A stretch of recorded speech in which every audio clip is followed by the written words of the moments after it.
três avisos, rapidamente. O primeiro aviso é que a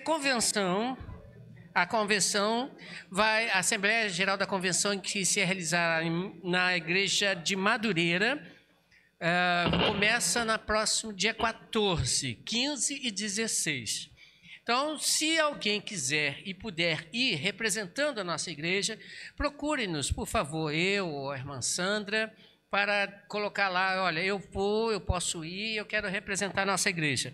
Então, nos procure para que a gente possa preparar a carta de recomendação e depois a gente passa na Assembleia ratificando o envio dos irmãos, ok? 14, 15, 16. Segundo aviso que eu gostaria de fazer também. Eu estava conversando ontem com a Adriana em casa, né? E a gente teve uma ideia. Melhor, ela teve a ideia, diga-se de passagem. Né? De nós, ela que tem mais ideia do que eu sou mais prático. De nós realizarmos um período de oração, né? Pela nossa igreja. A nossa igreja precisa orar também, bastante. Até pelo nosso aniversário está chegando, né? Então, nós tivemos algumas ideias, e entre elas é também fazer alguns dias aí, não muitos, mas alguns dias de uma vigília de oração, estaremos realizando. E uma ideia também surgiu de nós montarmos um relógio, esse foi o Dalton que deu a ideia, de montarmos um relógio de oração. Esse relógio de oração não vai ser divulgado no WhatsApp. Esse relógio de oração está aqui comigo, né? O irmão que quiser e puder escolher um horário para até lá no aniversário da nossa igreja, se comprometendo em orar naquele dia, naquela hora, pela nossa igreja, pelos trabalhos, pelo evangelismo, pela unidade da igreja, até o aniversário, para que Deus possa mover este lugar, né? Para que este lugar venha crescer para a honra e glória do nosso Deus. Então, aquele que puder e quiser, pode nos procurar, né? E diga, pastor, eu quero orar a tal hora. Já tem 3 pessoas aqui. Eu não vou ficar dizendo os nomes das pessoas, não, tá? Pode ficar tranquilo. Já tem 3 pessoas, 3 horários já saíram, né, da nossa listinha aqui. E então, aquele que puder, quiser, se eu quero orar, me procure, eu vou anotar, não vou colocar no grupo, né, para a pessoa não ficar obrigada a. Não, ela é voluntária, desejando, nos procure, ok? E o terceiro é um pedido de oração. Os irmãos têm acompanhado as tragédias que estão ocorrendo lá no sul, lá no estado, no meu estado, né, onde eu nasci, né, o estado do Rio Grande do Sul, e os irmãos têm acompanhado as tragédias que têm acontecido lá. Estive conversando hoje com um irmão nosso conhecido lá do sul, lá de Porto Alegre, e estávamos conversando, ele falou que as igrejas mais tradicionais, mais bem localizadas, não estão até sofrendo tanto quanto as igrejas dos bairros menores da periferia. Então, as igrejas dos bairros menores da periferia estão realmente em desastre total.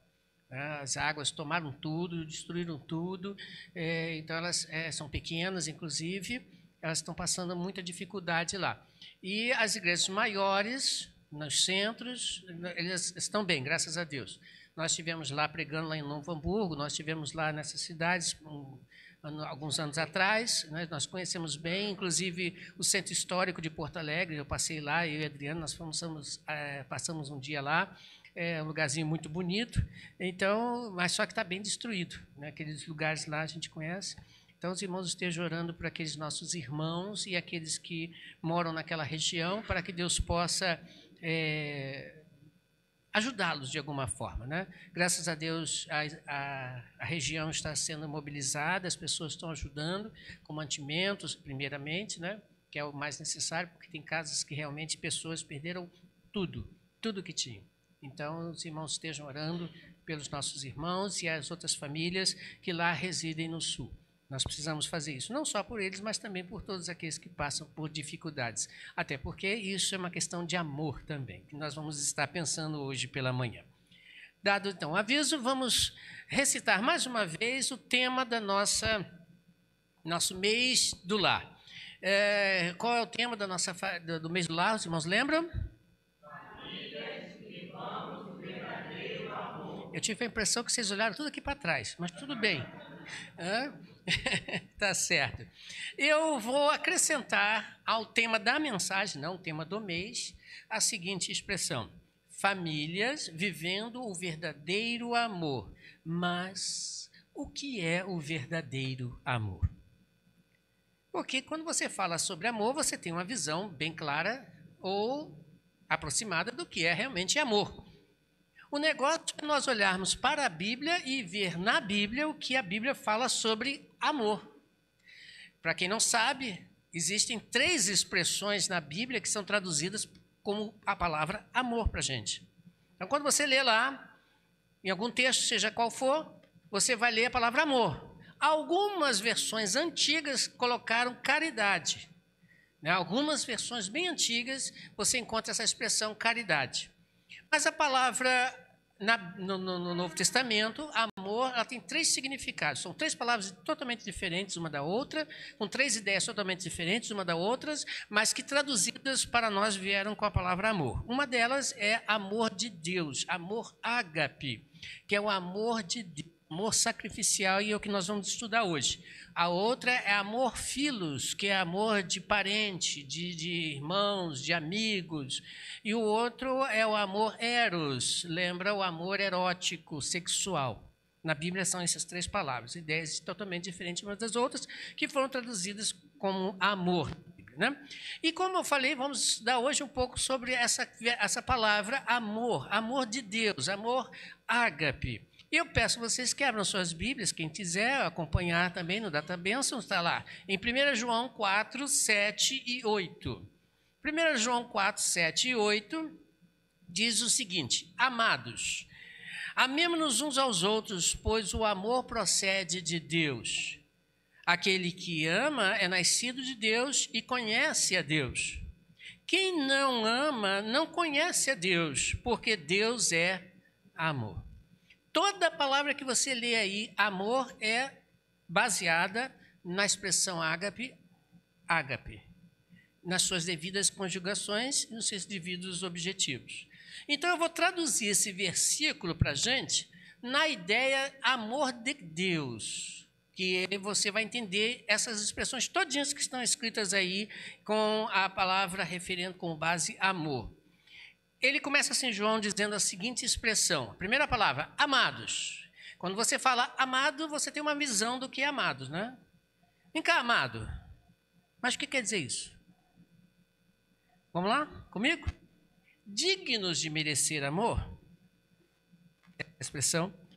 Você que é digno de receber o amor, ou merecer o amor, recebam com alegria ou amem com ternura.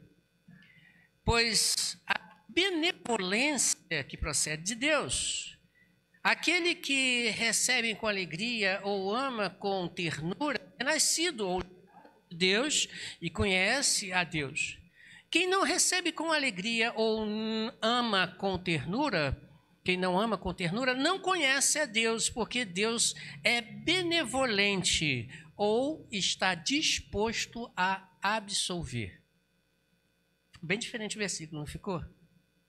Bem diferente. Vou ler de novo, só para os irmãos terem bem nítida a expressão. Amados, ele começa dizendo, ou seja, dignos de receber o amor, vocês que estão dignos de receber o amor, recebam com alegria ou amem com ternura. A palavra ternura quer dizer o quê? É uma relação de devolver ao outro indivíduo ou aos outros aquilo que você recebeu, na mesma medida e proporção. Então, quando ele está dizendo para você amar com ternura, ele está dizendo que você deve passar para os outros ou reproduzir ao outro aquilo que você recebeu. Pois a benevolência procede de Deus. A benevolência você pode traduzir, ou traduzir no final do versículo 8, que quer dizer disposto a absolver. Então, pois aquele que está disposto a absolver, ou aquele que usa de benevolência, procede de Deus. Aquele que recebe com alegria ou ama com ternura é nascido ou gerado de Deus e conhece a Deus. Quem não recebe com alegria ou não ama com ternura não conhece a Deus, porque Deus é benevolente ou está disposto a absolver. Bom, agora vamos pensar aqui, em cima do tema. o que é realmente viver o verdadeiro amor? O que é o verdadeiro amor? 3 textos na Bíblia nos vão dar exatamente a explicação desses 2 versículos que nós lemos. Acompanhe comigo. Para viver o verdadeiro amor, para que você e eu vivamos o verdadeiro amor como família, temos que ser dignos de merecer o amor de Deus. A pergunta é: quem é digno de receber o amor de Deus? Porque para viver o verdadeiro amor, João começa dizendo: a vocês que são dignos de receber ou que merecem receber o amor, a pergunta é então: quem é digno de receber o verdadeiro amor?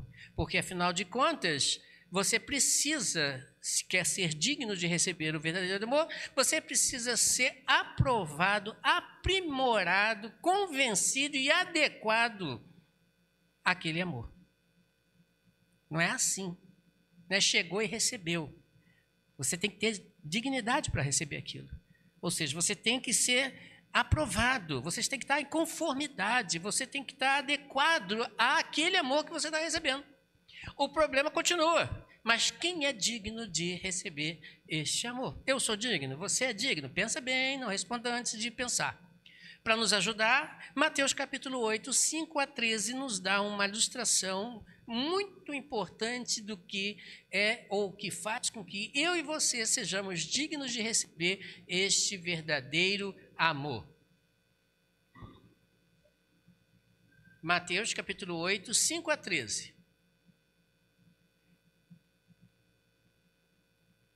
Diz assim: quando Jesus entrou em Cafarnaum, um centurião se dirigiu a ele, pedindo-lhe ajuda, e disse: Senhor, o meu servo está em casa, paralítico, em terrível sofrimento. Jesus lhe disse: eu irei curá-lo. O centurião respondeu: Senhor, não mereço receber-te. Quando ele fala não mereço, em outras versões a palavra é não sou digno de receber debaixo do meu teto. Basta que digas uma palavra e o meu servo será curado. Pois eu também sou homem sujeito à autoridade e com soldados sob o meu comando. Digo a um, vá, e ele vai. A outro, venha, e ele vem. Digo ao meu servo, faça isto, e ele faz. Ao ouvir isso, Jesus admirou-se e disse os que seguiam: em verdade lhes digo que nem mesmo em Israel encontrei alguém com tamanha fé.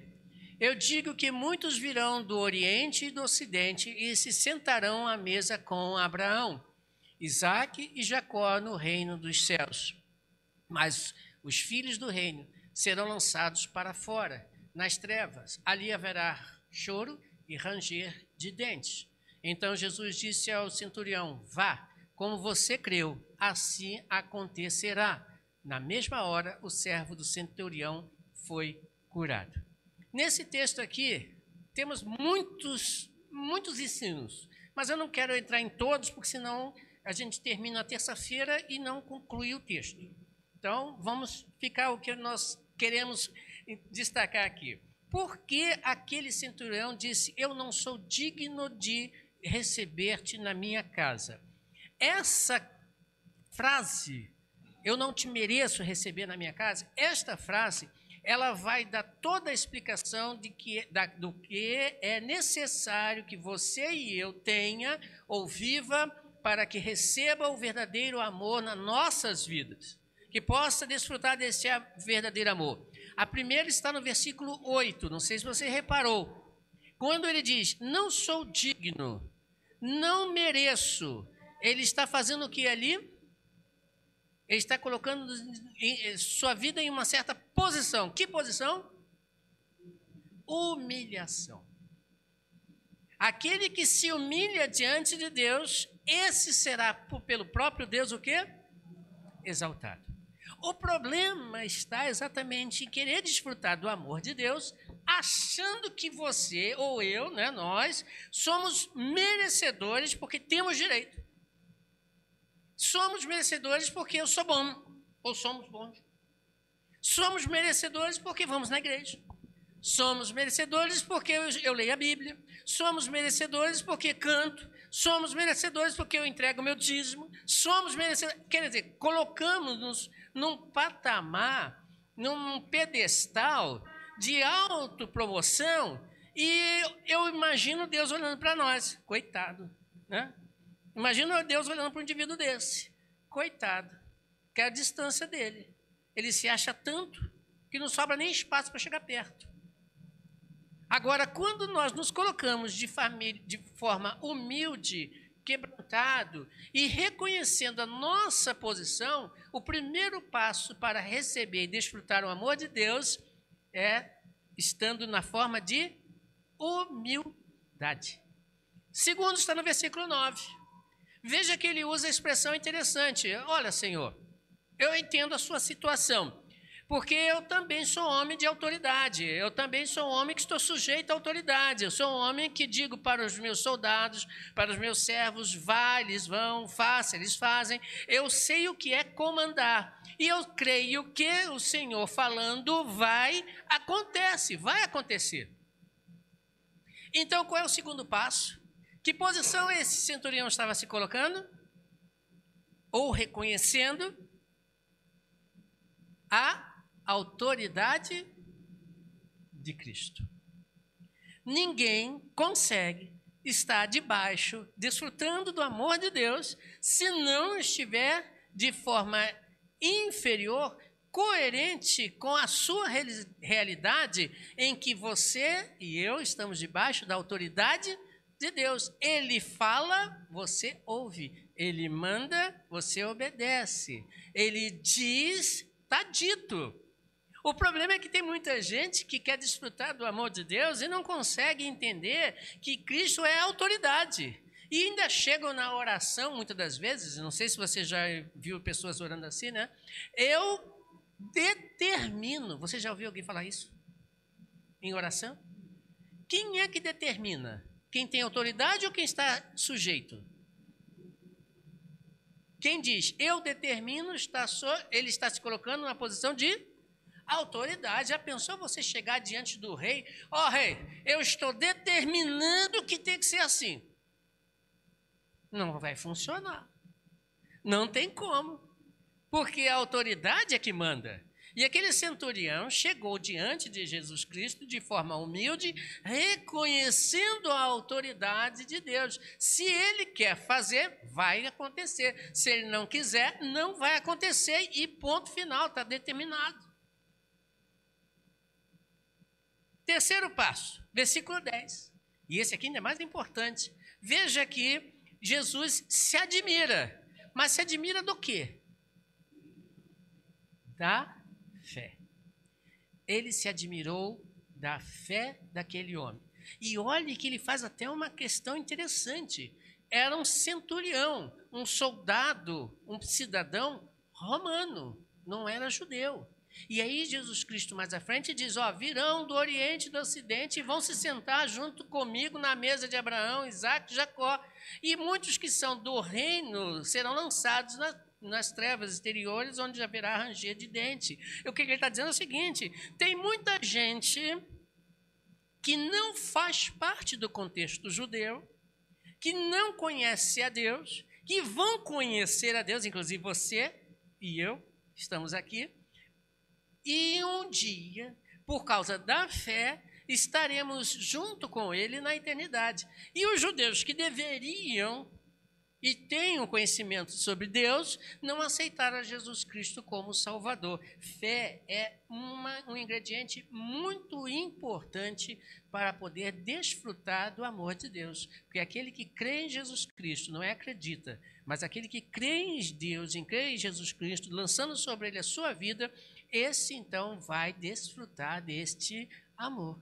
Então, o que João está dizendo é o seguinte, em outras palavras, você que um dia se humilhou diante de Deus, reconheceu a sua autoridade e hoje vive na dependência, na fé, você é digno de receber este amor, para desfrutar deste verdadeiro amor. Muito bem.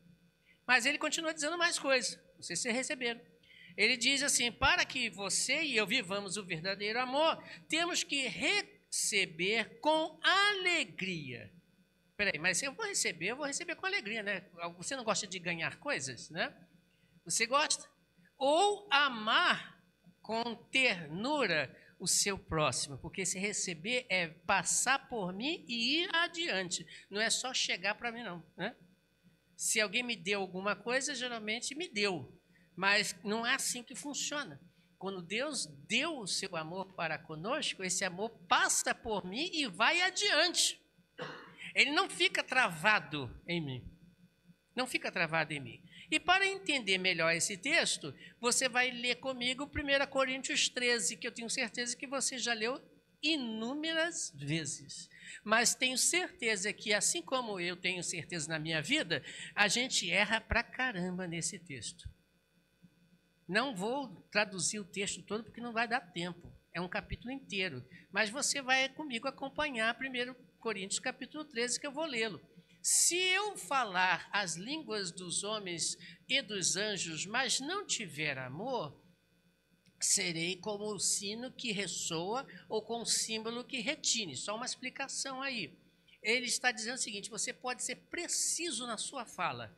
Você pode ser tão preciso que pode até falar como os anjos, que são precisos nas suas palavras. Não há dúvida. Sim, sim, não, não. Você pode ser preciso, mas se não tiver amor, você será como um sino, como um metal que tine. Não tem sentido. Se eu pedir, Dudu, mais uma vez para tocar uma nota ali, não tem sentido nenhum. Mas é uma nota. É um som que você vai ouvir, é um som preciso. Mas o que aquilo vai me adiantar? Nada. Não resolve o meu problema. É isso que Deus está falando. Se você não tiver amor, você pode ser preciso em tudo. Está vazio, não tem utilidade nenhuma. E aí continua então, versículo 2. Se eu tiver o dom da profecia, souber todos os mistérios e todo conhecimento e tiver fé, capaz de mover montanhas, mas não tiver amor, nada. Em outras palavras, você pode ser todo poderoso, que nem Deus, conhecedor de todas as profecias, conhecedor de todos os conhecimentos, ter fé suficiente para transportar um monte de um lado para o outro. Se você não tiver amor, o que diz o texto? Você não serve para nada. Não serve para nada. Versículo 3. Se eu der aos pobres tudo o que possuo, não precisa nem traduzir isso, né? Se eu der aos pobres tudo o que eu possuo e entregar meu corpo para que eu tenha que me gloriar, mas não tiver amor, nada disso valerá. Eu posso fazer toda boa obra que possa aparecer na minha frente, toda boa obra, eu tiro tudo que eu tenho, até dou. Mas se eu não tiver amor, funciona de nada. O amor é o quê? Ih, aí ficou complicado, né? Nem vou traduzir. O amor é paciente. Nós cantamos agora há pouco, né? O amor não é... O amor é bondoso. Preciso traduzir? O amor é bondoso, hein? Prática do bem. Não é invejoso. Não balance a cabeça você quando lê, isso é comigo. Não balance, pelo menos. Não traz para si todas as honras e glórias. Eu sou o bom, eu sou o melhor. Continua.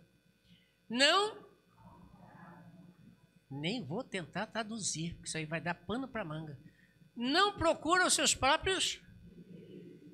Complicado também. E aí ficou difícil. Não se ira. Não guarda. O que é guardar rancor, irmãos?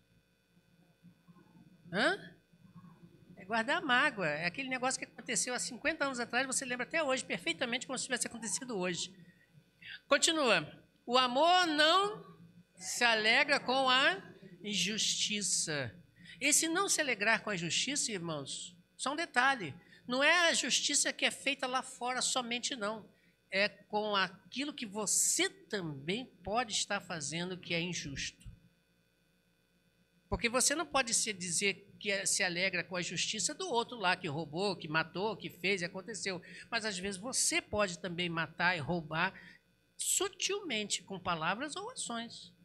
E está errado. Certa vez, eu não quero me colocar como exemplo, até não gosto de falar muito meus exemplos, mas uma vez eu fui tirar uma xerox, 10 centavos a xerox. Eu não tinha, eu tinha, acho que era R$ 5 inteiro. Aí a pessoa falou assim, não, eu não tenho não. Eu falei assim, não tem problema não, eu vou lá em Bangu, vou comprar um negocinho, daqui a pouco eu volto e pago os seus 10 centavos. Aí fui, voltei, trouxe os 10 centavos e entreguei ao rapaz lá da xerox. Ele falou assim, ué, você voltou por 10 centavos? Eu falei, você está cobrando ou é de graça? Se você está cobrando, eu tenho que pagar, ué. Então, colocasse a placa aqui, ó, acima de 10 centavos paga, mas menos de 10 não paga. Aí tudo bem. Porque é digno ele de receber o seu trabalho. Eu não me alegro com a injustiça. Não queria ser eu lesado por 10 centavos. Aí você, pô, mas 10 centavos não é nada. Vai tentar comprar alguma coisa que falte 10 centavos que você compra. Mas se alegra com a verdade. Com a verdade. Você tem alegria com a verdade, não mente, não falsa. Tudo... Ih, complicou. Vou repetir aqui com calma. Tudo. Quantas das vezes você para e não quer sofrer, às vezes, uma coisinha boba dentro de casa, na família, no trabalho. Não quer comprar o problema. Não quer deixar passar. Antigamente a gente dizia, passa maionese que desce melhor, não é assim? Não, o pessoal antigamente falava assim, passa maionese. Não vou falar a marca não, porque não estou aqui para fazer propaganda. Né? Então, tudo sofre. Tudo o quê? Crê. Tudo o quê? Espera. Hoje nós vivemos o mundo da ansiedade. Não estamos a fim de esperar nada. Você já colocou o seu WhatsApp quando, por exemplo, você vai ouvir uma mensagem na velocidade 2? Porque o indivíduo lá do outro lado começa, meu irmão, estou passando por uma dificuldade terrível. Eu queria que você orasse por mim. E você olha que o camarada levou uns 10 minutos para gravar aquilo. É velocidade 2. Né? Ansiedade. Não é assim que funciona. Pelo contrário, o amor, tudo espera. Calma nessa hora. Tudo suporta. Outra palavra difícil. Tudo suporta. Próximo versículo. Versículo 8. O amor nunca, em outras versões eu prefiro, nunca acaba. Não existe aquela história, o amor acabou. Não existe. Se acabou, não era amor. Podia ser paixão, podia ser amor eros, sexual, amor de amigo, filhos, mas o amor que está escrito ali, que é o amor ágape, ele não acaba. Ele não acaba.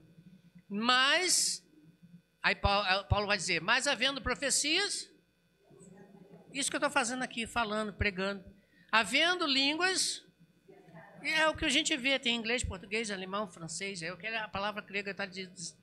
O conhecimento será, porque tudo que você aprendeu um dia vai ficar aqui, porque você vai para um lugar chamado túmulo, e vai o túmulo para a eternidade, e ali você não vai usar mais o que você aprendeu aqui, vai acabar, né? Vai deixar para trás. Pois em parte você hoje conhece, ou conhecemos, e em parte profetizamos. Eu não sei tudo, ninguém sabe tudo, né? Mas quando, porém, vier o que é completo, a eternidade, o que é parte será deixado para trás. Quando eu era menino, falava como menino, pensava como menino, e se raciocinava como menino. E quando eu me tornei homem, deixei para trás as coisas de menino.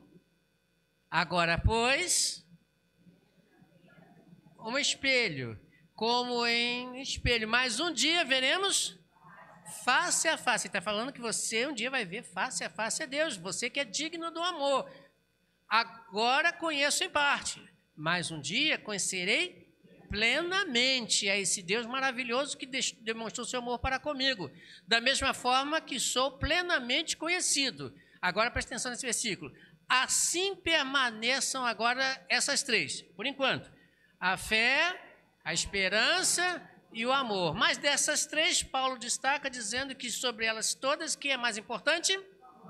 O amor. Como é que eu vou praticar isso, irmãos? Essa listinha pequenininha aí. Como é que eu sei que eu estou praticando essa listinha? Quando, no versículo 11, ele diz uma frase, que um texto, né, um pedaço, que parece que está fora de contexto. Quando eu era menino, falava, pensava, corria, pensava, né? Como menino. Mas agora eu não sou mais menino, eu agora sou homem. Se eu sou homem, o que era de menino passou. Ou seja, para que você possa, voltando ao que João disse lá atrás, para que você possa receber este amor e passar adiante, você precisa ser maduro. Crente maduro. Crente que não vive como criança. Brigas, intrigas, mentiras, impaciência, intolerância, isso tudo é coisa de menino. Quando um briga com o outro, quando um discute com o outro, estão agindo como meninos. A igreja só amadurece quando todos passam a viver como homens maduros, homens e mulheres, né? Maduros, responsáveis, coerentes. Não vai brigar mais. Já viu aquele negócio de criança brigando com outro cara de carrinho, coisinhas assim, bonequinhas e coisa e tal? É meu! Né? A turma da bola, né? Antigamente, né? Quando tinha esse negócio, né? Vou jogar bola, aí o cara ficava de fora, o dono da bola, ele pegava a bola e podia... Acabou o jogo, vou embora. Pegava a bola, não podia brincar. Isso é coisa de meninos, crianças. O verdadeiro amor, quando você recebe de Deus e passa para frente. Mas só consegue fazer isso se você for maduro. Homem ou mulher, maduro. E isso não tem idade. Isso não tem idade, não tem nada a ver com idade cronológica. Você pode ter 15 anos e agir como adulto, espiritualmente falando. E você pode ter 50, 70, 80 anos e agir como criança de 5, 4 anos espiritualmente. Não tem idade. Tem a ver com coração em Deus. E para terminar, para viver o verdadeiro amor, temos que ser benevolentes. Falei bastante lá atrás. Ou seja, tem que haver na nossa vida a prática do perdão. Para entender esse texto, leia comigo Mateus capítulo 18, versículo 21 a 35. Então Pedro aproximou-se de Jesus e perguntou, você conhece esse texto, né? Senhor, quantas vezes deverei perdoar o meu irmão quando ele pecar contra mim? Até 7 vezes? Quando ele faz essa pergunta, ele está dizendo o seguinte, para o judeu 7 vezes é perfeito, né? Então, você deve ser perfeito em perdoar, mas tem um limite, né? 7 vezes? Aí Jesus Cristo diz o seguinte para ele, eu digo a você que não até 7 vezes, que isso? Mas até 70 vezes 7. Ele não está querendo que você perdoe até 490, não. Ele está dizendo o seguinte, sempre perdoe. Não tem fim. Por isso o reino dos céus é como um rei que desejava... Aí ele vai dar um exemplo disso, tá? Olha só, e se você não está nesse quadro também. Por isso o reino dos céus é como um rei que desejava acertar contas com seus servos. Quando começou o acerto, foi trazido à sua presença um que lhe devia 10.000 talentos. Para entender esse negócio aí é o seguinte, ele não tinha possibilidade, nem que trabalhando a vida toda, pagar aquela dívida. Ele não tinha essa possibilidade. 10.000 talentos, que significa isso? Como não tinha condições de pagar, o Senhor ordenou que ele e a sua mulher e seus filhos, né, e tudo que ele possuía fossem vendidos para pagar a dívida. Mas não conseguiria, tá? Porque era trabalhar a vida toda. Então, tudo que mesmo assim não daria. O servo protestou, ou ele pediu o seguinte, essa palavra diante dele, implorou. Ele está usando a mesma palavra, tenha benevolência. Quando ele usa, tem paciência. Essa palavra é a mesma palavra. Tenha benevolência. Ele pede o amor de Deus ali. Comigo. E tudo te pagarei. Aí vem o bonito aí. O Senhor daquele servo teve compaixão, benevolência, é a mesma palavra. E perdoou, cancelou a dívida e disse, deixa-o ir, vai embora, segue tua vida. Mas quando aquele servo saiu, encontrou um dos seus conservos, ou seja, um igual a ele, um trabalhador igual a ele, né? E que lhe devia 100 denários. Entenda, 100 denários é um dia de trabalho. É um dia de trabalho. Ele o agarrou e começou a sufocá-lo, dizendo, pague o que me deve. Sabe aquele negócio? A pessoa está te devendo e você mete a mão no pescoço do cara e só falta sufocar? Então o seu conservo, ou igual a ele, caiu de joelhos e implorou, tenha, mesma palavra, paciência, benevolência, perdoe a minha dívida e eu pagarei a você. Ele ainda diz que vou pagar. E então diz que não quis. Antes saiu e mandou lançá-lo na prisão até que pagasse a dívida. Como que ele ia pagar na prisão? Como? Quando os servos que eram companheiros dele viram o que havia acontecido, então o Senhor chamou, ficaram muito tristes e foram contar tudo ao seu senhor, ao primeiro. Então o Senhor chamou o seu servo e disse, servo mau, cancelei toda a sua dívida porque você me implorou. Não deveria você ter tido ou sido também para com o outro teu conservo igual a você, que deveria só um dia de serviço, né? Agir da mesma maneira como eu agi com você? Diz ele, irado, o seu senhor entregou aos torturadores até que pagasse tudo o que devia. Assim também, preste atenção nessa frase, fará o meu Pai Celestial a vocês, se cada um não perdoar de coração o seu irmão. Nós temos um grave e terrível defeito. Nós costumamos sentar na cadeira do juiz e apontar os erros dos outros. Ele falou, ele disse, ele fez, ele não fez, ele isso, ele aquilo, né? E nós temos esse grave defeito. Só que, da mesma forma que você erra, o outro também erra. Da mesma maneira que o outro erra para contigo, você erra para com Deus. E se Deus é misericordioso ao ponto de cancelar a sua dívida e não lançar na tua vida, na tua conta, aquilo que você fez de errado, por que você não pode também perdoar o seu próximo? Porque Deus é amor.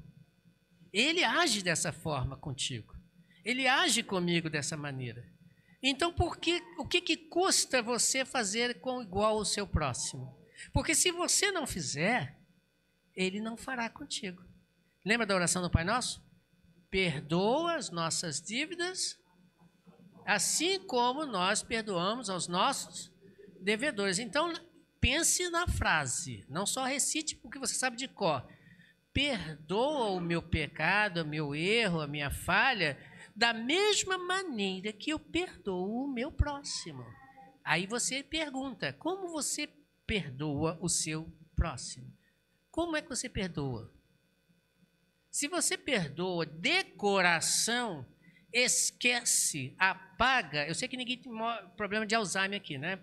Então não tem como esquecer definitivamente. Mas o fato é, desde que aquilo não te incomode mais, aquilo não te traz nenhuma tristeza, aquilo não te nada, aquilo não passou, acabou, né? Se você assim age com o seu próximo, Deus vai agir com você também. Então, como é que eu vou viver esse verdadeiro amor na minha família? Vivamos o verdadeiro amor. Como é que eu vou fazer isso? Por isso nós vamos encontrar, e eu concluo dizendo, em muitos lares hoje se desfazendo, né, em brigas, em pé de brigas e guerras, filhos contra pais, pais contra filhos, maridos contra esposa, esposa contra os maridos. É um auê só, parece mais um inferno. Se bobear, o capeta nem entra lá porque está pior do que no inferno. Por que isso acontece? Parece uma coisa assim cômica, mas por que isso acontece? Porque nós não vivemos o verdadeiro amor. Nós não vivemos o verdadeiro amor. E o verdadeiro amor, irmãos, é isso. Você, do jeito que você recebeu de Cristo, aquilo que você recebeu porque você não era digno, mas você se colocou de forma humilde, você reconheceu a autoridade de Cristo e tem fé. Leve uma vida de fé. Segundo, você recebeu de Cristo com alegria e agora vai passar para frente. Do jeito que veio, parou na sua vida e agora vai para frente, com maturidade, com sabedoria, com responsabilidade, perdoando ao outro como Cristo me perdoou. E pronto, esse é o viver verdadeiro amor. É fácil? Seja sincero, contigo mesmo, não é comigo não. É fácil, irmãos? Não. Por que não é fácil? Porque eu e você somos pessoas duras de coração. Quando Cristo fala que do reino vão ser lançados fora, ou seja, aqueles que estavam lá, o povo de Israel, eu estava estudando essa semana e lendo lá em casa, né? Eu e a Adriana, a gente lê o Velho Testamento muito também, né? Nas nossas leituras devocionais. O povo de Israel não é diferente de nós, não. Ou não foi diferente. Ou melhor, hoje, você não é diferente do povo de Israel. Nós não somos diferentes. Aquele povo, a gente já, poxa vida, que povo ingrato, que povo isso, que povo aquilo. Mas nós fazemos, às vezes, a mesma coisa. Da mesma maneira, de igual maneira. Por quê? Porque esquecemos de viver, praticar esses ensinos que estão na Bíblia. Se estão na Bíblia, para você e para mim, é para serem vividos e praticados. É difícil? É. Mas é impossível? Não. Não é impossível. Basta querer fazer. Então, que Deus possa nos abençoar, irmãos, para que venhamos a viver o verdadeiro amor. E aí as nossas casas realmente estarão, como nós cantamos no hino, blindadas. Né? Lembra do hino? Nós estaremos blindadas. Nosso lar será um lar blindado. Porque você e eu, nós, na nossa casa, nossa família, vivemos o verdadeiro amor. Vamos celebrar a ceia, eu sei que a hora está avançada, e logo depois eu vou pedir... Aliás, agora vou pedir falar não agora. Fala depois. Vamos celebrar a ceia, fazer uma outra coisa no final. Também nunca fiz aqui, vou fazer hoje. Né? Vou chamar os irmãos que são responsáveis, irmão Zé Bento, irmão Diácono Zé Bento, irmã Diaconisa Marisa, e vamos distribuir. Esses elementos representam exatamente o verdadeiro amor de Deus para conosco. Porque esses elementos lembram-nos, né, do sacrifício de Cristo na cruz do Calvário.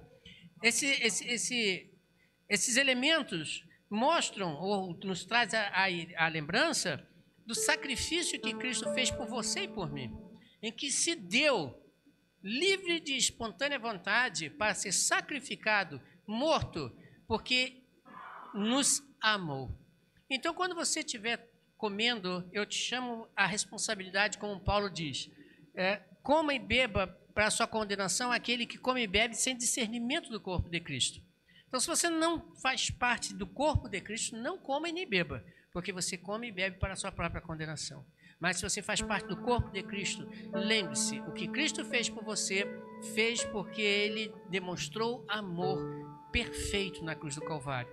Então, nesse momento, vamos agradecer a Deus pelo esse sacrifício que Ele cometeu na cruz do Calvário por nós. Irmã Marisa.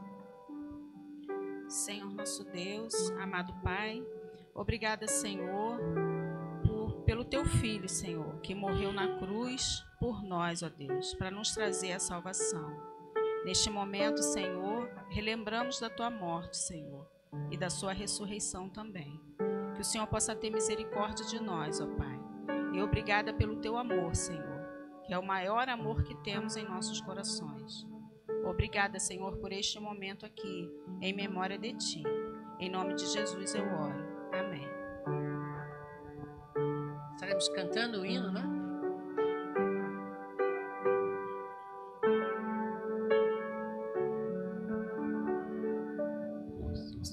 Quarta e quinta estrofes. Tem aí?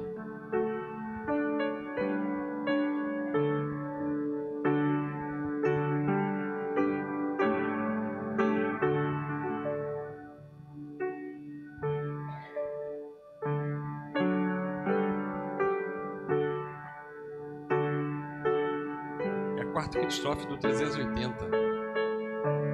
Quarta e quinta.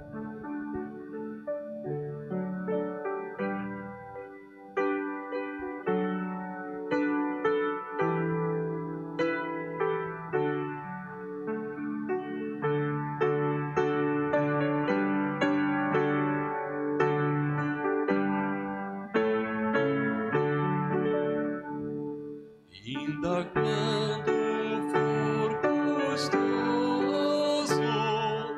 o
Alguém deixou de receber estes elementos?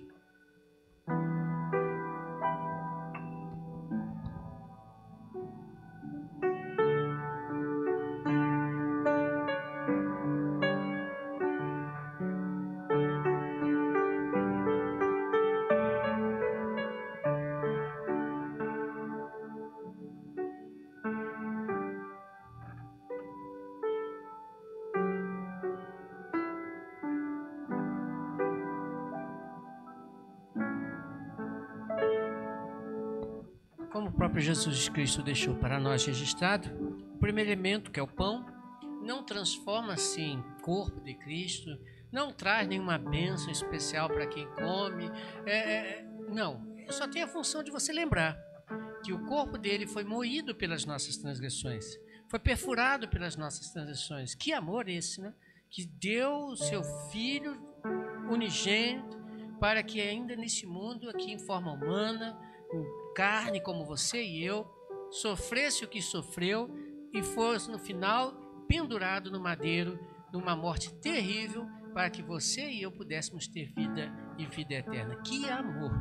Não temos condições de mensurar este amor. Então comamos em nome do nosso Senhor Jesus Cristo, o primeiro elemento.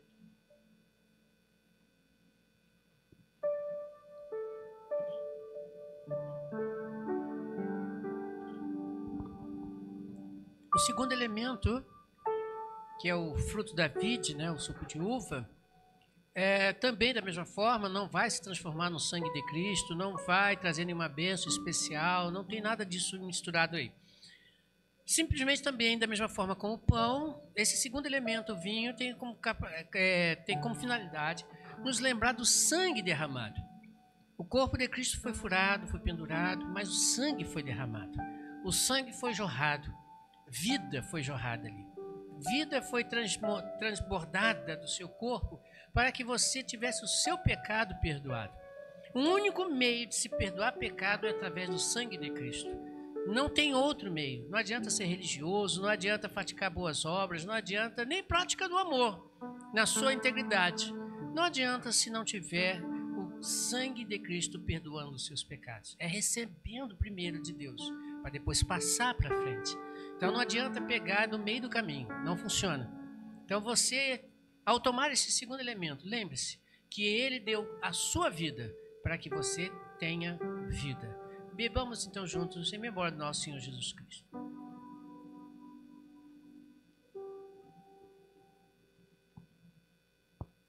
Senhor nosso Deus, nosso Pai, fica a nossa gratidão ao Senhor pelo sacrifício do Senhor Jesus Cristo na cruz do Calvário, preso pelos nossos pecados. E hoje, quando nós lembramos a Deus, essa maior expressão de amor que um dia o Senhor teve por cada um de nós, mesmo sabendo que não somos merecedores desse amor, mas o Senhor teve misericórdia de cada um de nós. Aqueles que não tiveram oportunidade na manhã de hoje, Deus, de estar participando desse memorial, o Senhor Deus, por através do Teu Espírito Santo, Consolador, show neste mundo, possa estar dando em cada coração nesta manhã, para que na próxima oportunidade ter, Senhor Deus, esse privilégio, como igreja, Senhor, poder relembrar aquele dia em que Jesus, ali na cruz do Calvário, por todo o preço dos nossos pecados. Nós oramos em nome do Senhor Jesus. Amém. Antes de nós orarmos encerrando este culto, muito obrigado.